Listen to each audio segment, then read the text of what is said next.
আল্লাহ বলছে ইল্লা মান তাব, যে ফিরে আসে, ইল্লা মান তাব,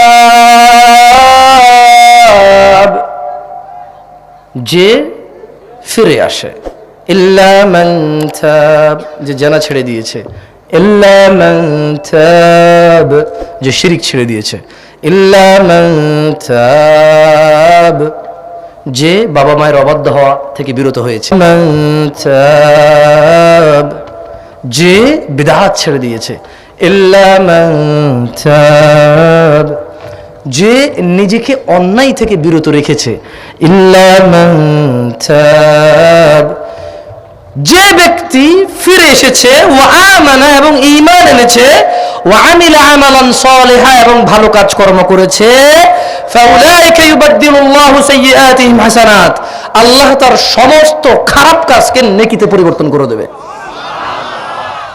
ওয়া কানা আল্লাহু গফুরুর রহিমা, আর আল্লাহ হচ্ছে অত্যন্ত পরম ক্ষমাশীল দয়ালু।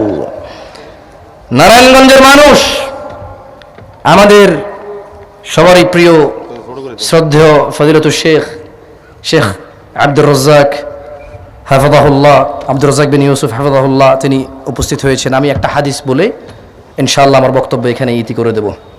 হাদিসটা খুবই ছোট, আপনারা এটা মনোযোগ দিয়ে শুনুন, দেখেন আপনাদের কোনো কাজে আসে কিনা। আনাস ইবনে মালিক রাদিয়াল্লাহু আনহু থেকে বর্ণিত, قال, তিনি বলেছেন, সামি'তু রাসূলুল্লাহ সাল্লাল্লাহু আলাইহি ওয়াসাল্লাম, আনাস ইবনে মালিক রাদিয়াল্লাহু আনহু রাসূল সাল্লাল্লাহু আলাইহি ওয়াসাল্লামের কাছ থেকে শুনেছে।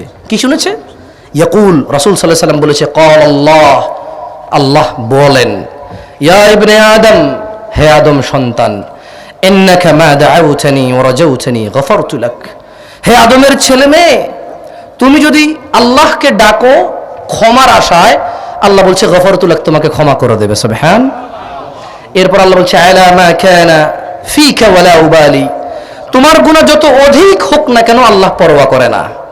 আল্লাহ বলছে ইয়া ইবনে আদম, হে আদম সন্তান, লাউ বালাগাত যুনুবুকা আনানাস সামাই, হে আদমের ছেলে মেয়ে, তোমার অপরাধ যদি আকাশের মেঘমালা পর্যন্ত ছুঁয়ে যায়, সুম্মা ইস্তাগফারতানি, তুমি যদি অনুভব করো যে আল্লাহর কাছে ক্ষমা চাইতে হবে এবং যদি ক্ষমা চাও, গফারতু লাক ওয়ালা উবালি, আল্লাহ বলছে ক্ষমা করে দেব, কারো পরোয়াই করি না।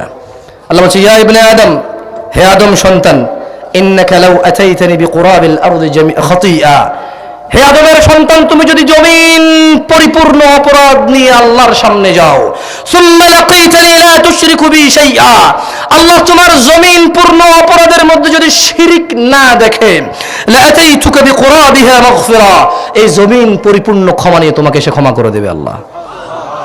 ওয়া আখিরু দাওয়ানা আলহামদুলিল্লাহি রাব্বিল আলামিন, ওয়াসসালামু আলাইকুম ওয়া রাহমাতুল্লাহি ওয়া বারাকাতুহু।